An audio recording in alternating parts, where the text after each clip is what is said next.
Živjo! Danes nadaljujemo od zadnji pot, ko imamo zapravo več par zanimivih vrst džina.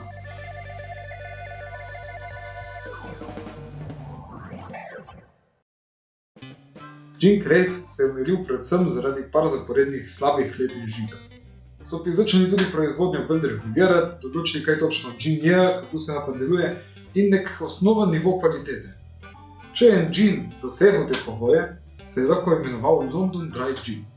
Danes je tu bolj nek naziv za postopek predelave, kot za kvaliteto, sem pa njemi se danes ne bi toliko ustavljal.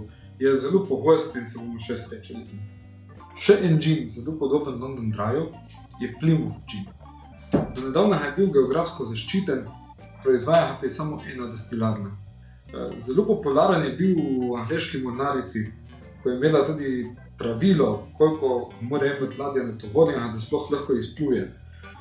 Večina ga po okusi ne bi ločila od London Dryju, mogoče pa to mi, da je malo bolj močnega okusa in že malo spominja na brinjevec. Da jih destilarji ne bi goljufali, so si mornarji izmislili en trik. Z ginom so polili pulver in ga probali v žge. Če je bil gin manj kot 57% alkohol, se pulver ni v žgu in gin so zavarjeni. Še zdaj ginom, ko so več kot 57%, pravimo za tu Navy Strength Gin in ste imeli že lani na naših festivalih veliko probati.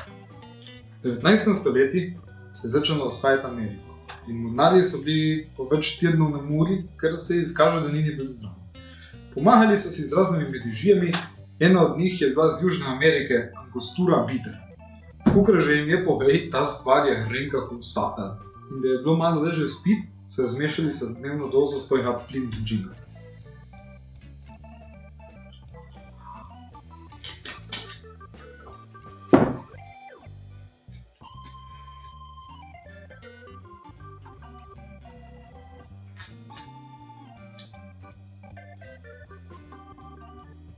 Danes na policah dobite kar nekaj ginov z etiketo Pink Gin, ko imajo noter maline ali češnje, kakšne jagode. No, tu je edini pravi Pink Gin.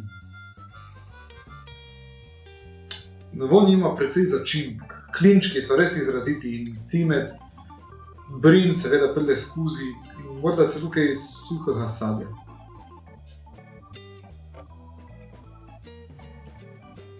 Okus je seveda hrenk. Bolj kot vsi gini. Skrb so z vsemi stvarmi, ko smo jih prenešteli. V 20. in 30. letih prejšnjega stoletja so Američani ponovili ono napako na ležu s cajta Gin Craze, samo šli še en korak naprej in propovedali kar ves alkohol. Vse skrb je šlo seveda v podzemlje, cene in kvaliteta je spet pada, dejansko so ljudje kar doma v banjah vešali čist alkohol z vsem sorte. Tako so delali tudi gin. In o tem dobim je Bathtub Gin. Takega pravega z tistih cajtov upam, da ne bo nobenem več nikoli mu prilike probati.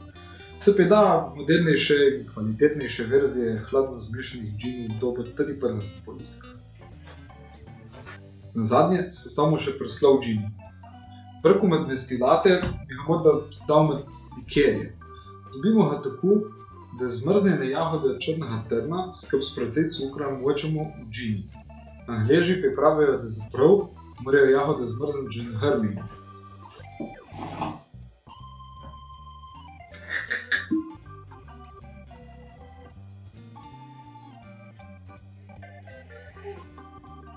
Seveda ima vonj po rdečem, črnem jagodičevi, da tudi gin pride skozi.